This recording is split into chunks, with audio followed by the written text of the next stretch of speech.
Okay, we're going to get started. Thank you all for coming in. I'd like to just introduce Sylvia Finkelstein from the Nassau County District Attorney's Office.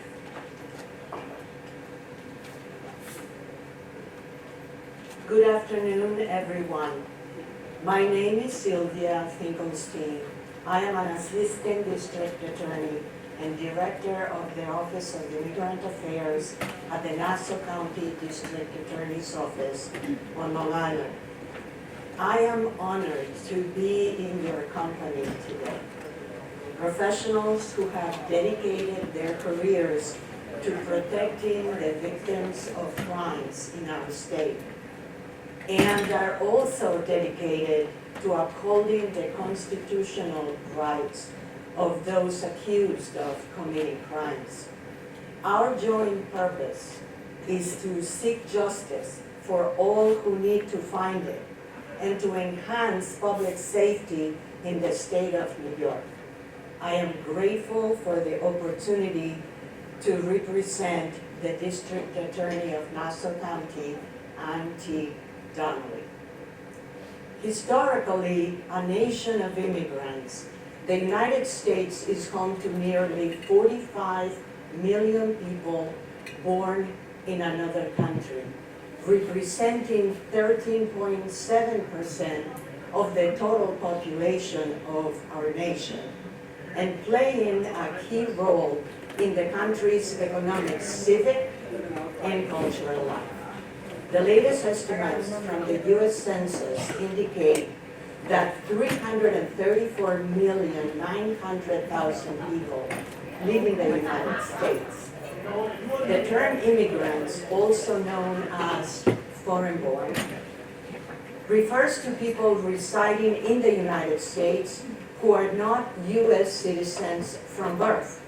This population includes naturalized citizens like me, I'm sure you can all tell by now, lawful permanent residents, certain legal non-immigrants like persons that come into the country with visas, whether they via a tourist visa or a work visa or student visa, that's how I came. All visas have expiration dates. They're like medicines.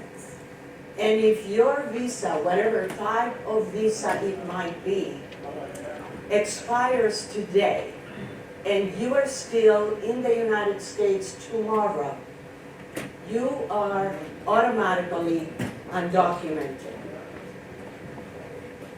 The term foreign-born also includes those admitted under refugee or asylee status, and persons that are illegally residing in the United States.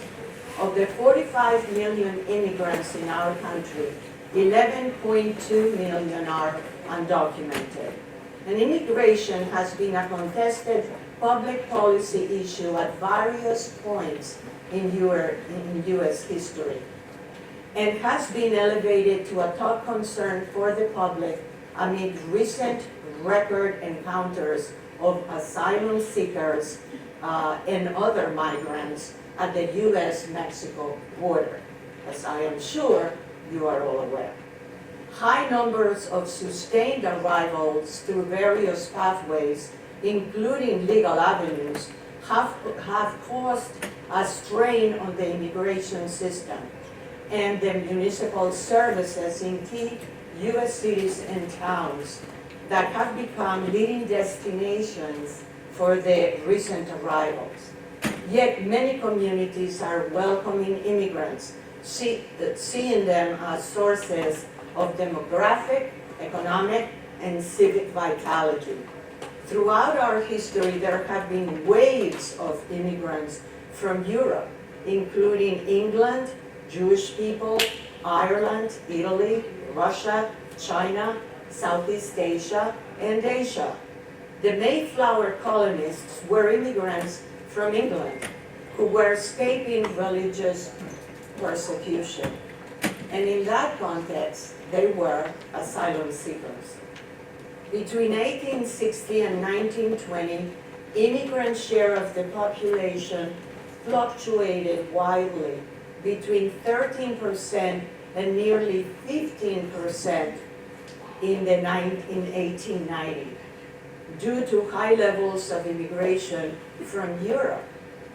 But then restrictive immigration laws in 1921 and 1924 limited permanent immigration almost exclusively to arrivals from Northern and Western Europe.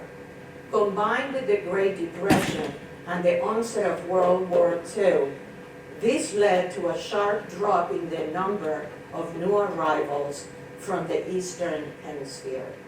Immigrants and their share of the overall population steadily declined, hitting a low of 9.6 million in 1970 and a record 4.7% share of U.S. residents at that time. Recent increases in encounters of asylum seekers and other immigrants at U.S. borders reflect several factors, including worsening political and economic conditions in the countries of origin, the uneven repercussion of the pandemic, and the war in Ukraine. And what we are going to do today is we're going to talk about three main topics: enhancing collaboration and communication internally within our agencies and externally without the other law enforcement or service agencies around us. We're going to talk about what is an Office of Immigrant Affairs in a district attorney's office, what purpose does it serve, how does it work, and is it important for my agency to think about establishing one. And we're also going to talk about advisory councils and how interacting with community leaders directly benefits our organizations. How many of you besides me were born in another country? 2, awesome. How many of you have at least one parent that was born in another country?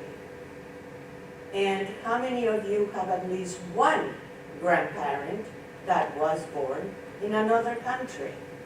And as you can see, as we go back in our generations, even for those of us that are American born, we realize that we all at some point in our background come from immigrants. And every immigrant, and I'm sure you know many, whether at work or they're your neighbors or they're your family members, every immigrant has a story.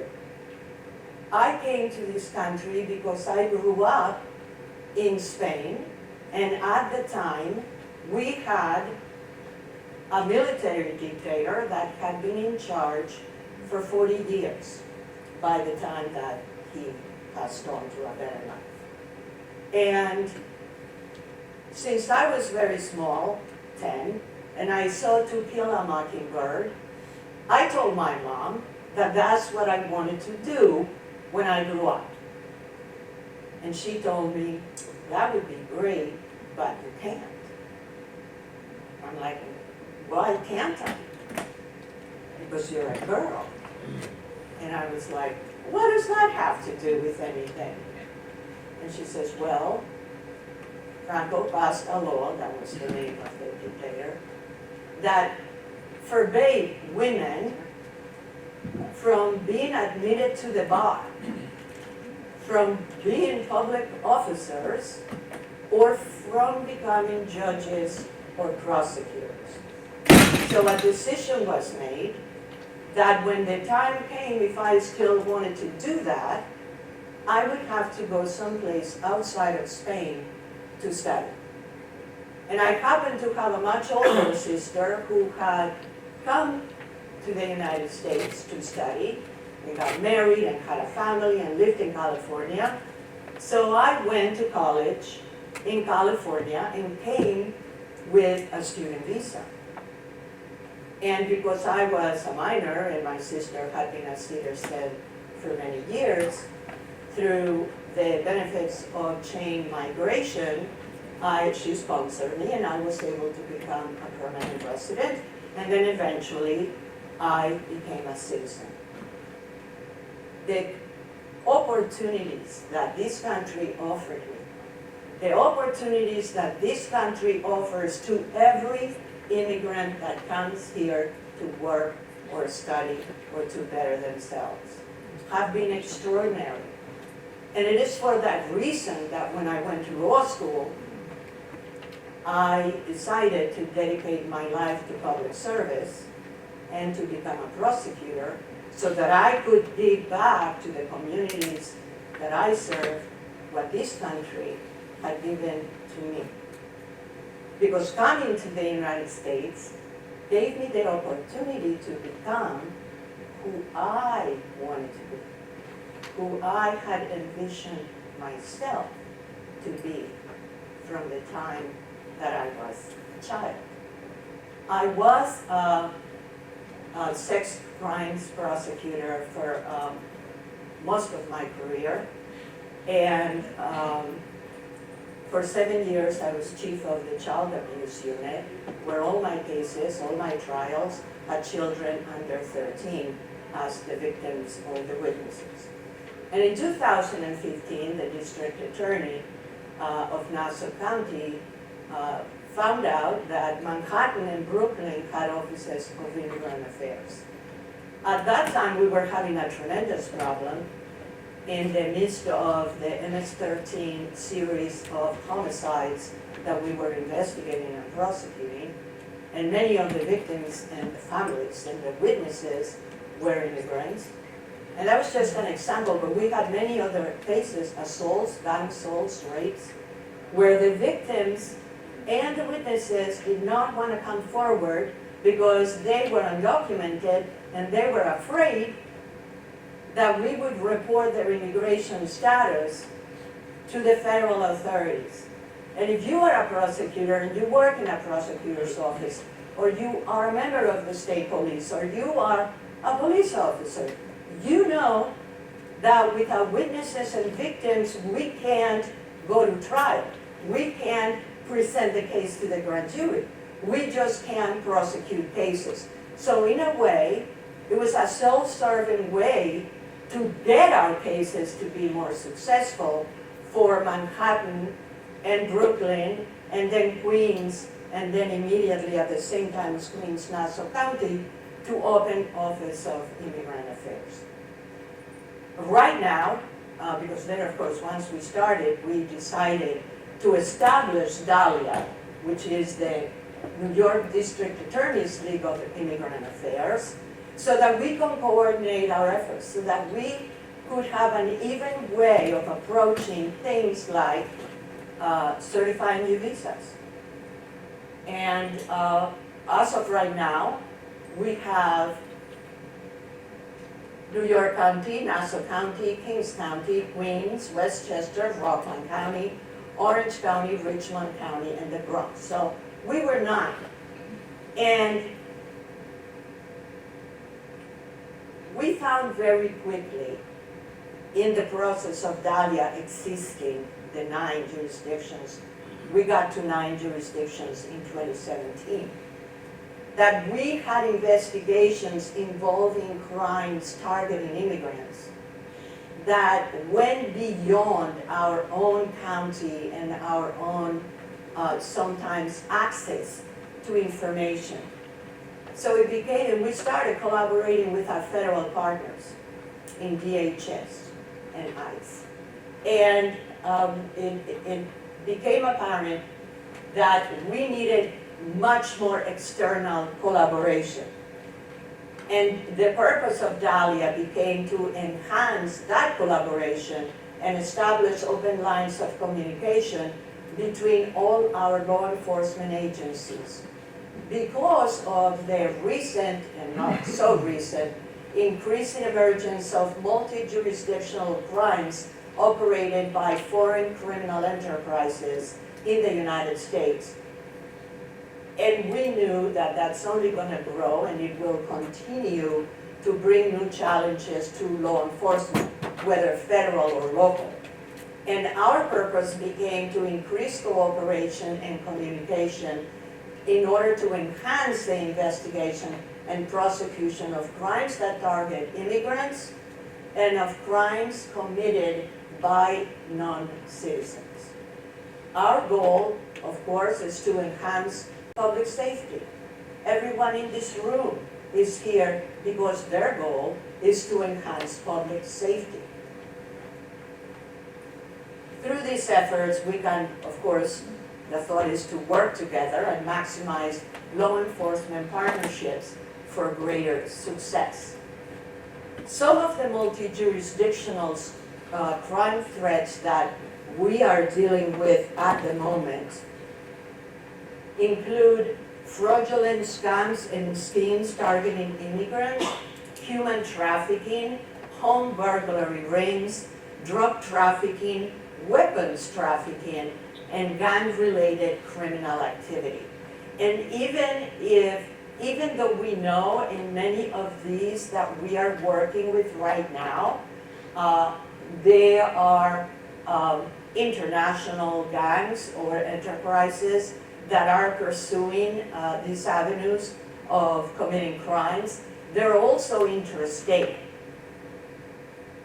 So what they assume, the criminal enterprises, is that the district attorney's offices or the federal prosecutors do not collaborate.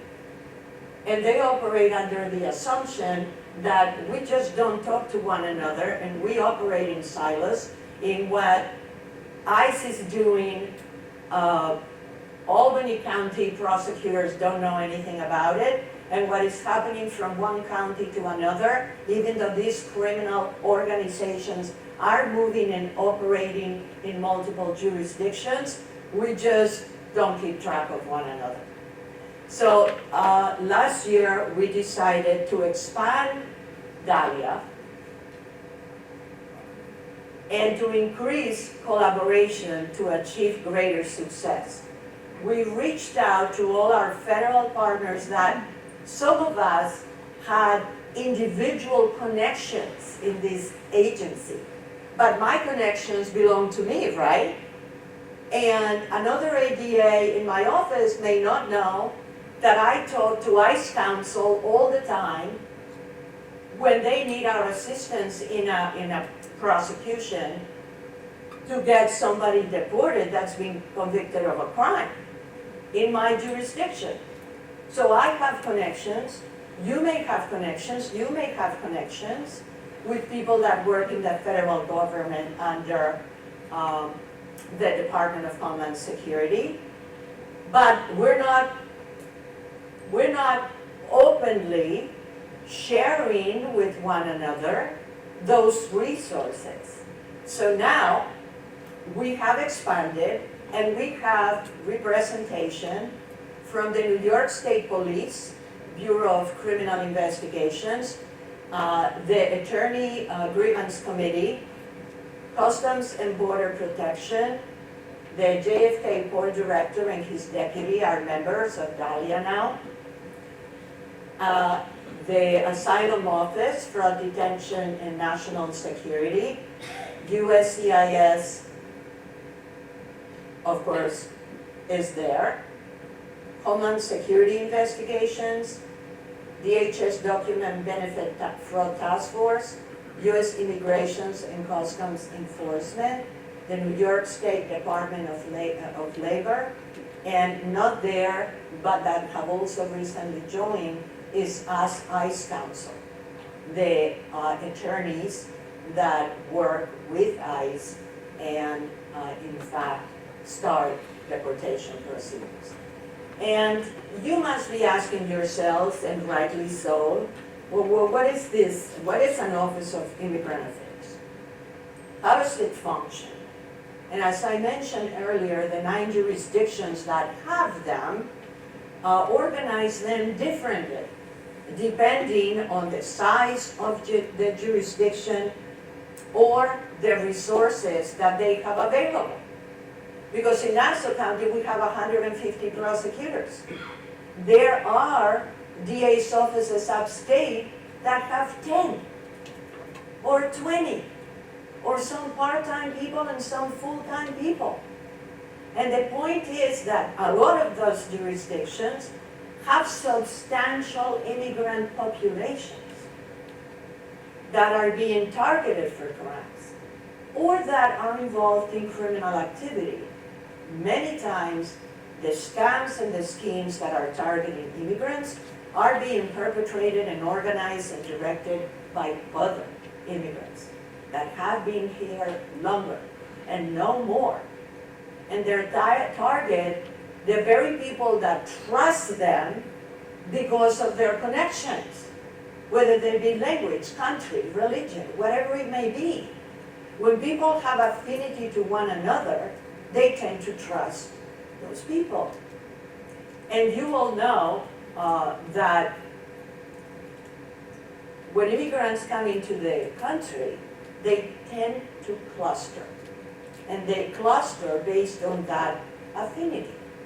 Whether it's language, country of origin, town of origin within a country, they tend to group themselves together.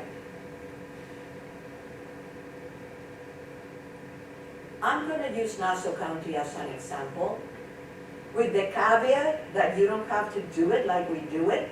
And in fact, the 9 jurisdictions, or where we all do the same things, we're organized differently. Our mission is to help our county's immigrant population seek assistance from the criminal justice system when they are afraid to come forward. To coordinate the prosecution of immigrant-related crime, to uncover fraud schemes primarily targeting the immigrant population, and to support and encourage victims and witnesses of crimes to come forward. I don't have to tell you this, because we all know that immigrants are victims and witnesses to crimes just like anybody else who lives in our communities.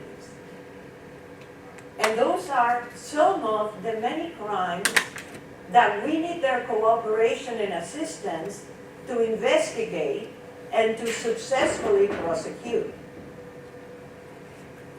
Some of the more common scams and schemes that we are encountering involve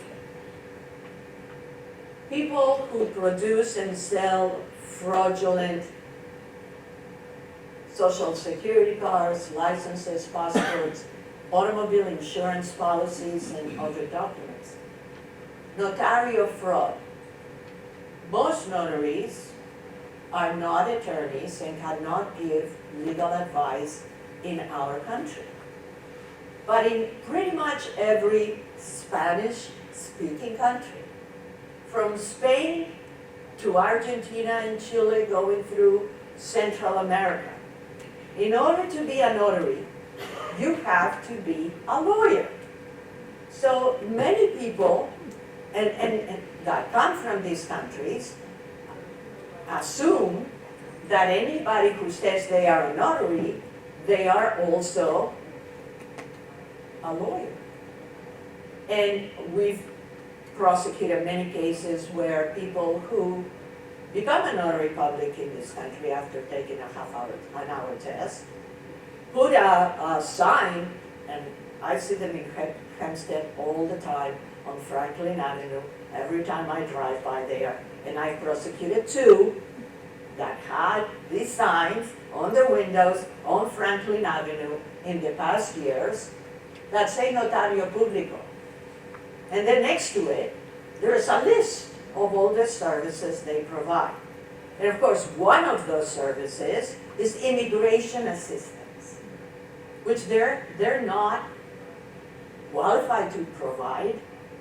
And the penal law forbids people that are not lawyers to provide immigration assistance to immigrants. By the way, The lawyers in South America and Spain that are called notarios are transactional lawyers. They are the lawyers that do wills and estates and all kinds of other transactional legal work. We are encountering more and more labor fraud and wage theft complaints. And there is, of course, extortion, threatening the immigrants.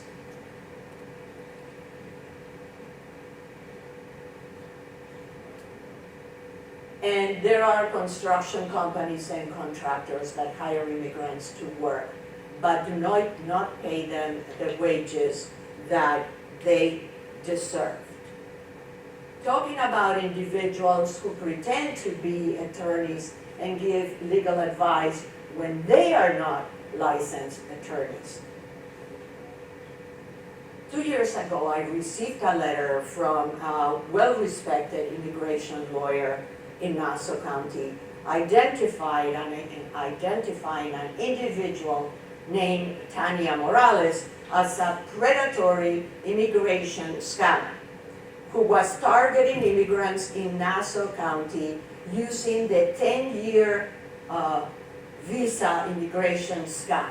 Do any of you know what that is? Great, because I'm about to tell you.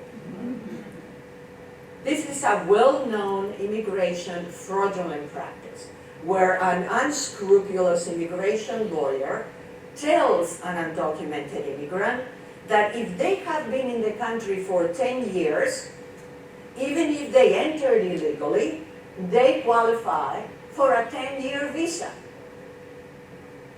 No such visa exists under immigration law.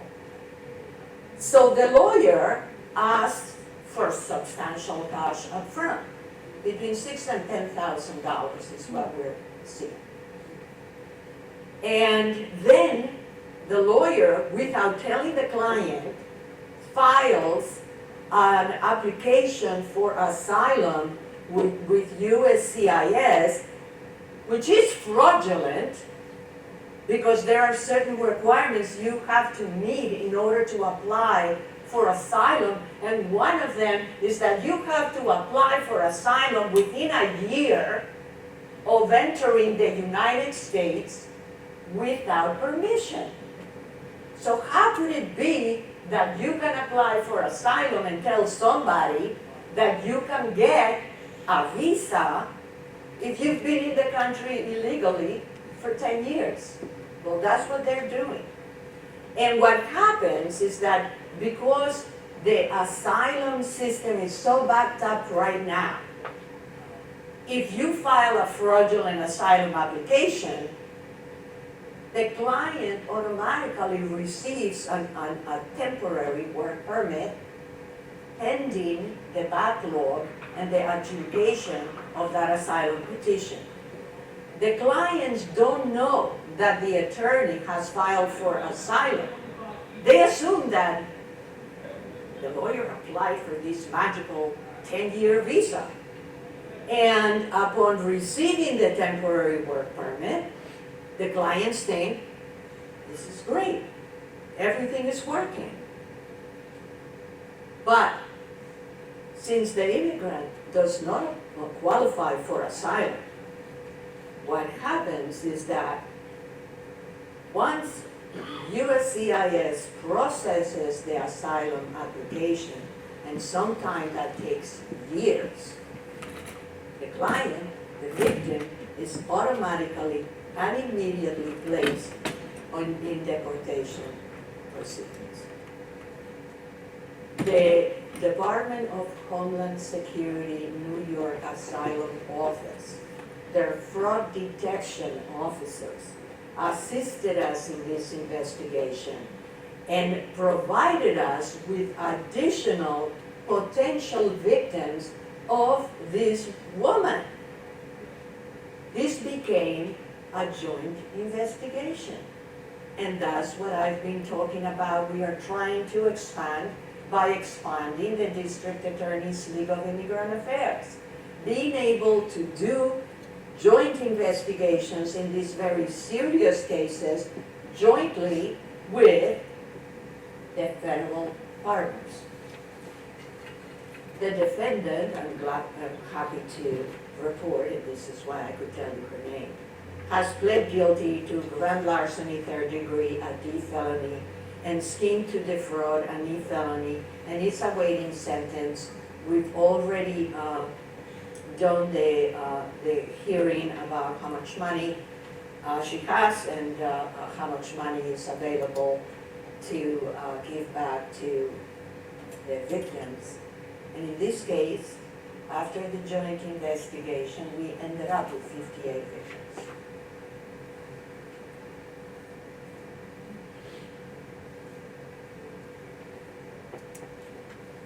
Since 2021, threatening to report another person's immigration status is now a crime under the penal law definitions of extortion and coercion.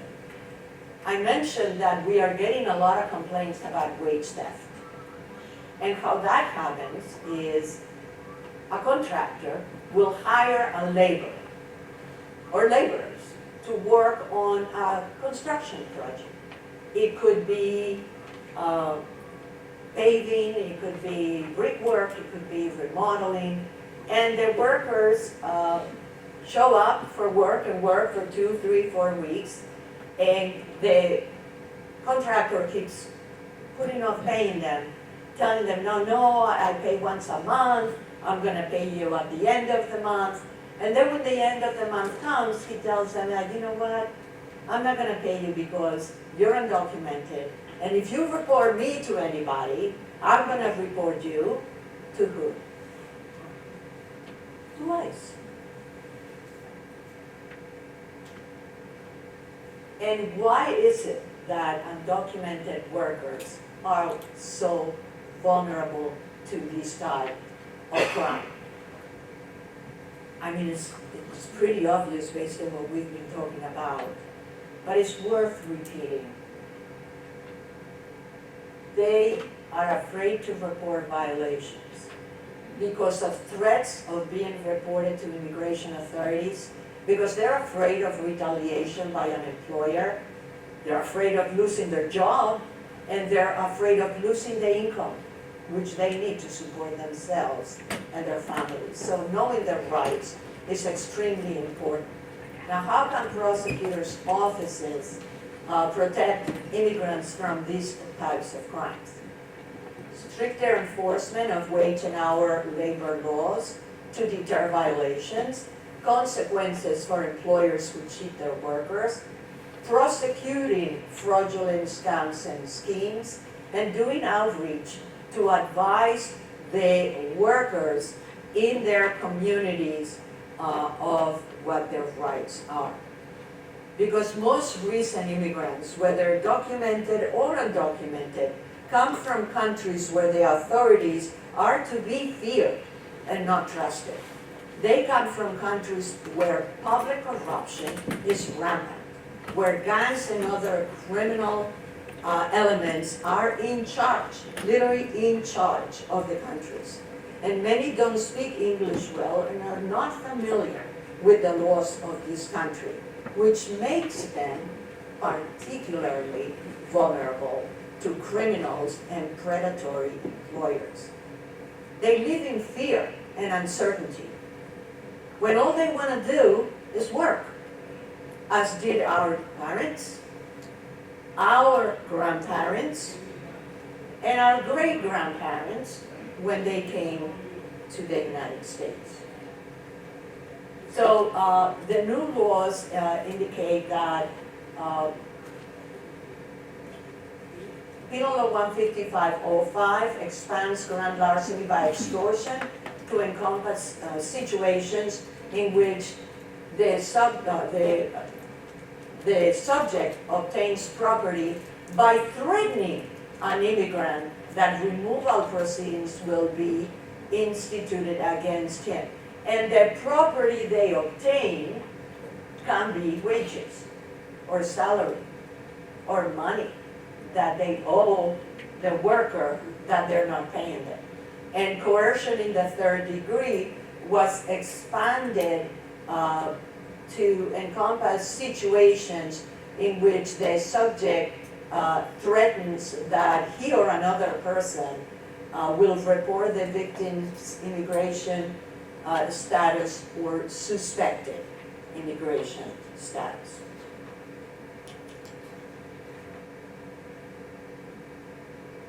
How do we get complaints? We have a hotline. The hotline is not manned 24 hours a day. We don't have the personnel available to do that. But people are encouraged to leave a message.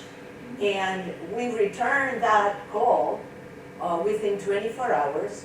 We then set up an appointment to meet with whoever it is in person. We get complaints through our complaints unit in the DA's office. People just come in. From community-based organizations, from churches, clergy, or through events that we do in partnership with the media. We do them in Spanish to reach out the most vulnerable community that's being targeted by these types of complaints. And we get complaints, most of them now are about labor practices, as we said, wage violations, labor trafficking. We have 3 open cases right now out of 39 open investigations. And the thing is this, if you're a DA's office, opening an office of immigrant affairs, doing outreach, getting people to come in and give you complaints, we are generating a lot of cases. Cases that are mostly being prosecuted by our labor unit and our financial crimes unit. Because our protocol is because my Office of Immigrant Affairs is myself, a paralegal, and 1 detective investigator that speaks Spanish. And recently, because of the volume that we are getting of complaints, they give me another one, another DA investigation. In fact, she was hired to help out with this, who also speak Spanish. So we do the personal interviews, we make a determination as to whether there is criminality, and if we find that there is, we refer the case for actual prosecution to either the labor law unit or the financial crimes bureau, because they have a lot more. They have ADAs that can take on and continue the investigation and eventual prosecution in this case. But I stay on the case because I've already established a connection with the victims who were afraid to come forward to begin with. And it helps a lot if I am there when at least during the initial meetings with the assistant district attorney who may not speak Spanish.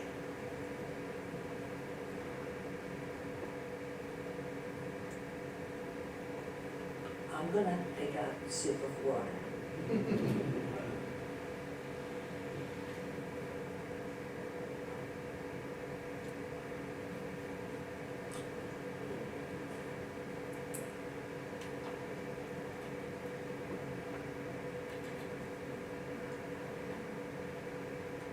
Okay.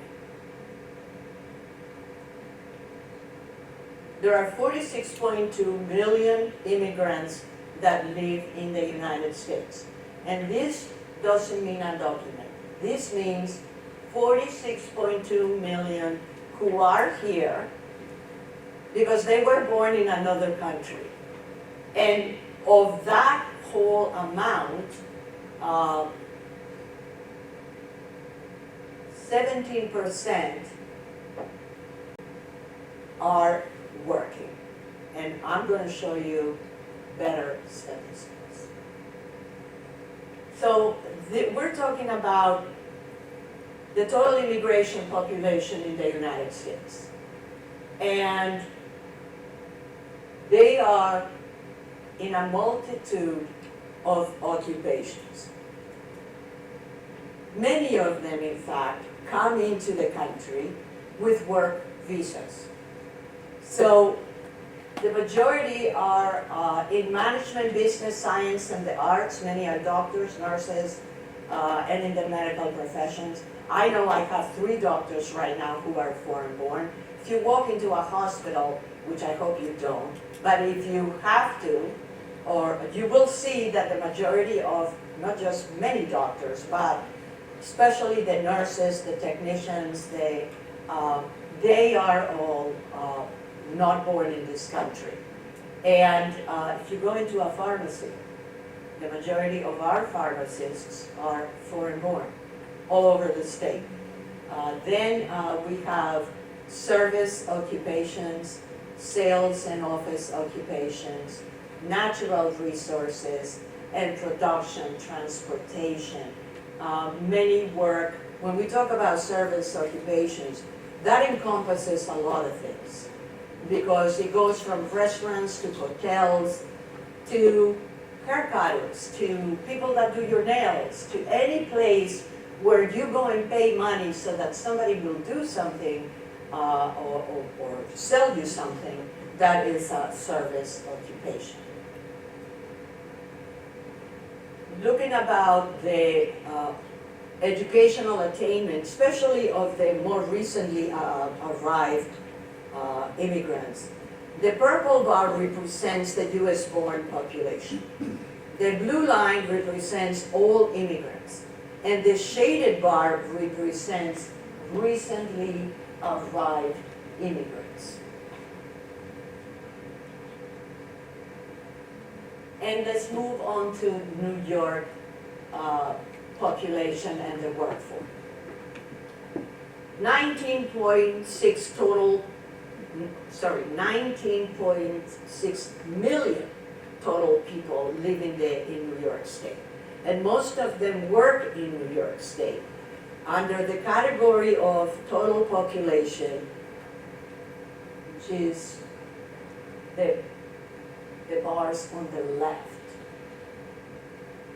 23% of New York residents are immigrants, and 4% of the total number of New York residents are undocumented.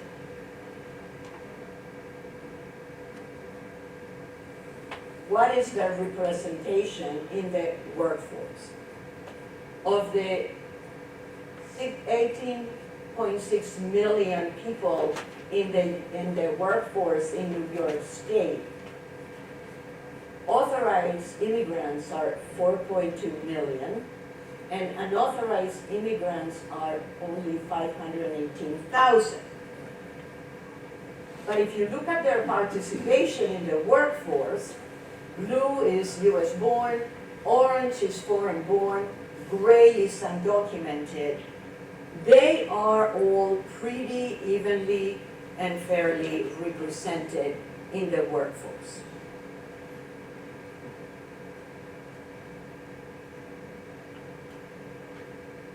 In New York, the occupational segments of the authorized workforce mirror the national statistics.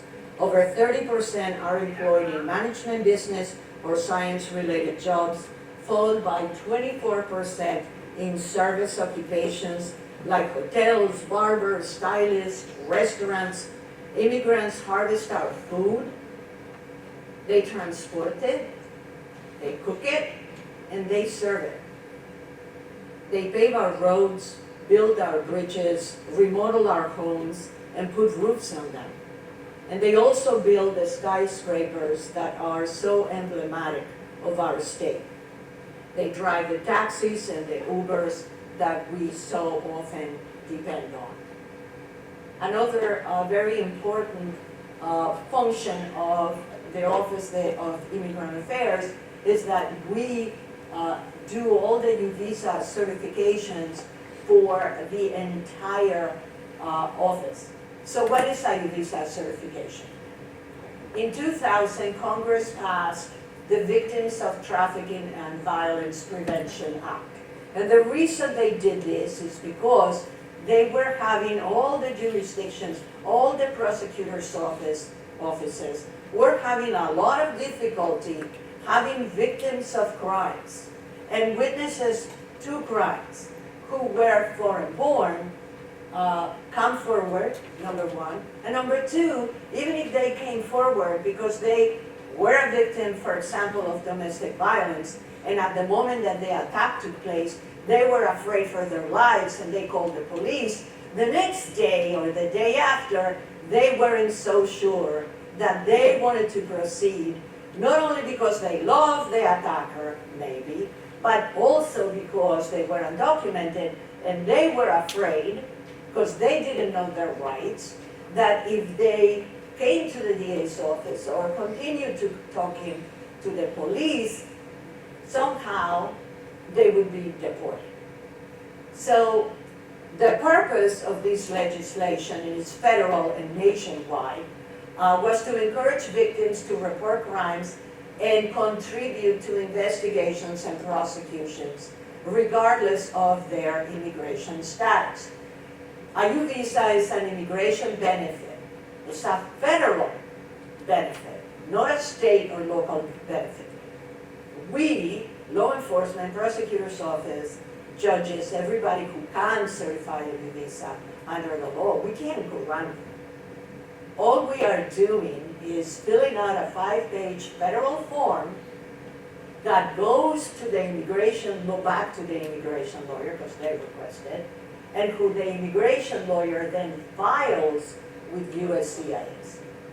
So Congress capped the number of available U visas to 10,000 per fiscal year for the whole country.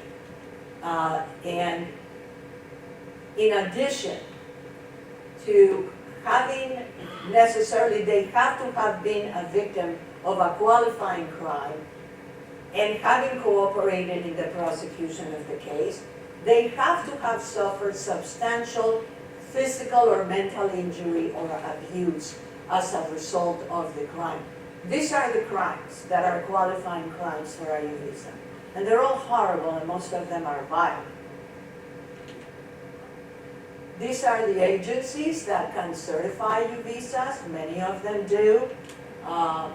And they include, of course, family court, protective services, local prosecutors, police, and other investigative agencies.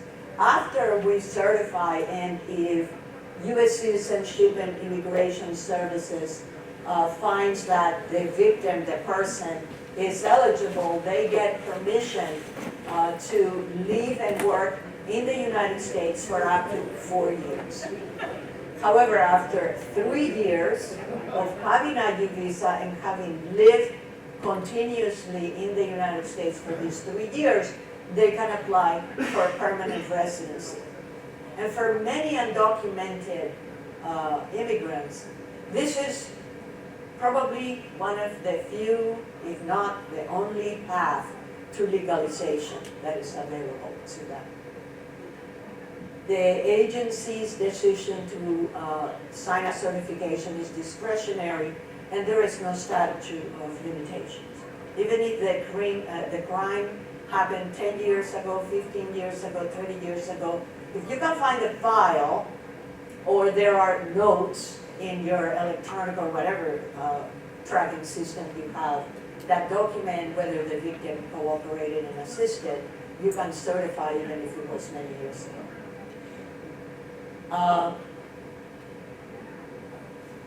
USCIS will not grant a U visa without the required certification. However, a law enforcement certification does not ensure that the person will be granted a U visa, because for every petitioner, USCIS conducts a thorough background investigation that includes biometrics,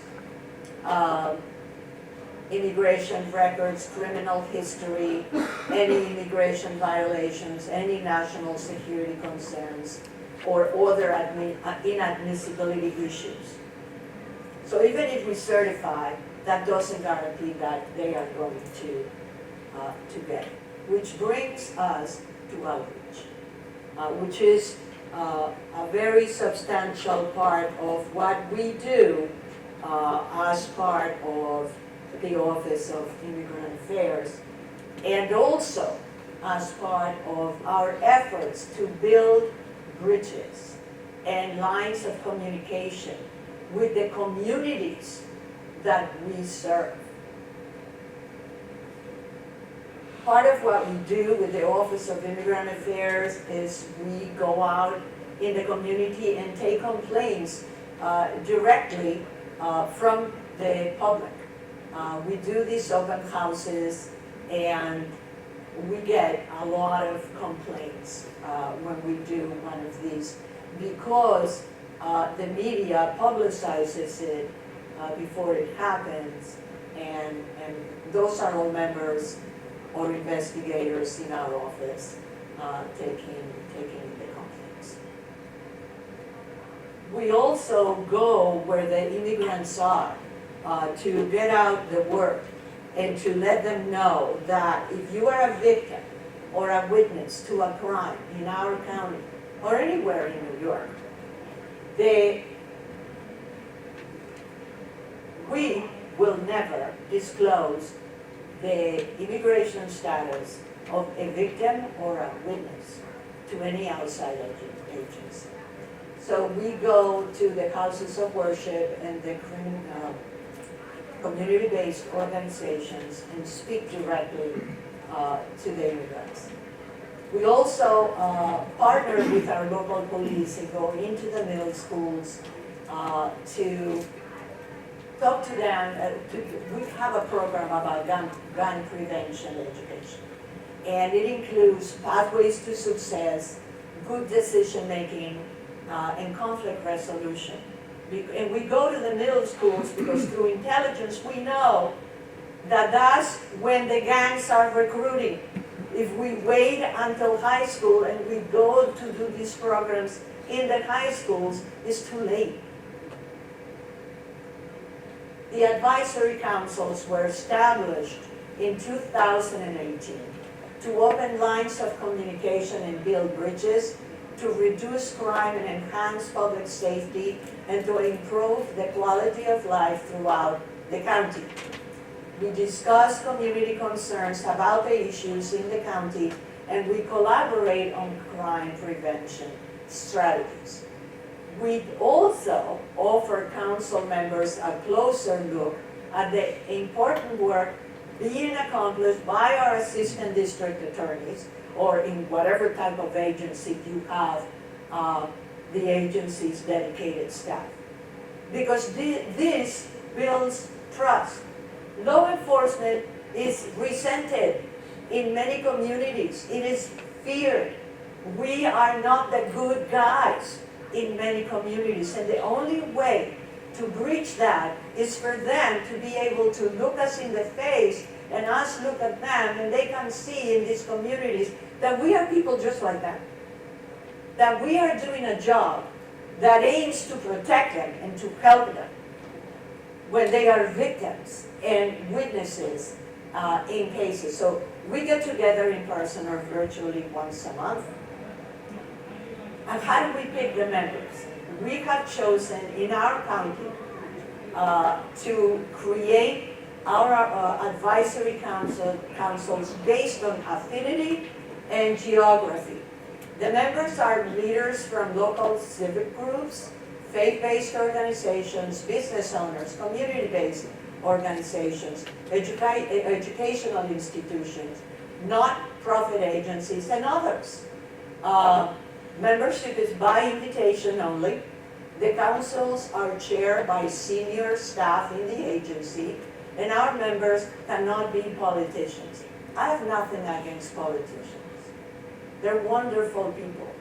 But we don't want to create an atmosphere where we're talking to members of the community about their concerns, and we are addressing them and trying to come up with crime prevention strategies.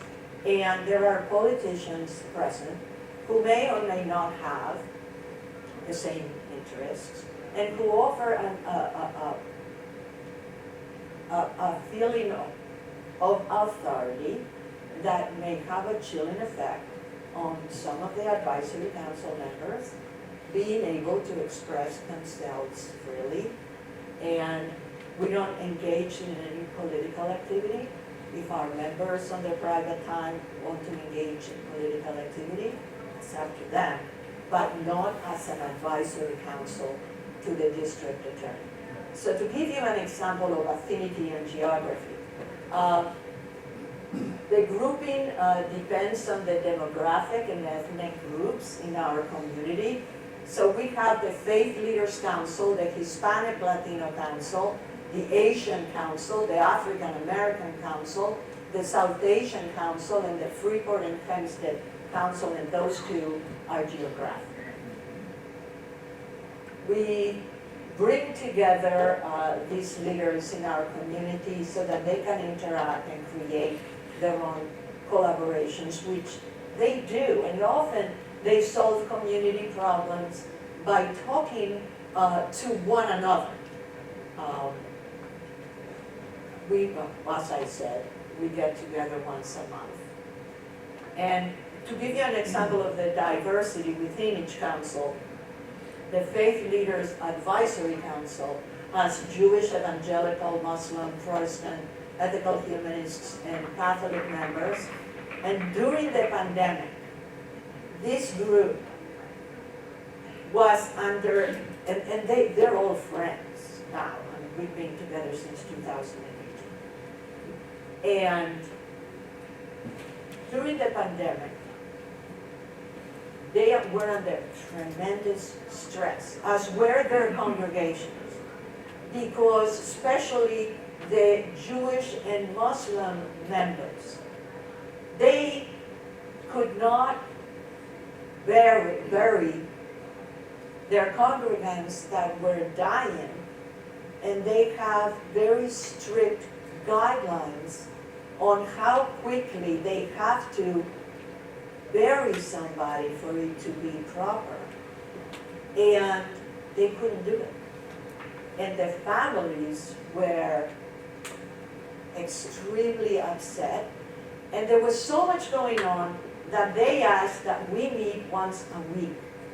And for 10 months, we were meeting once a week virtually so that they could talk to one another, sometimes comfort one another, and come up with ideas and strategies to get through that very difficult time.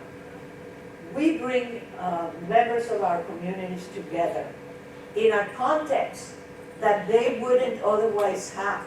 These people would never meet each other if it weren't because we provide a forum to bring them together so they can interact with one another.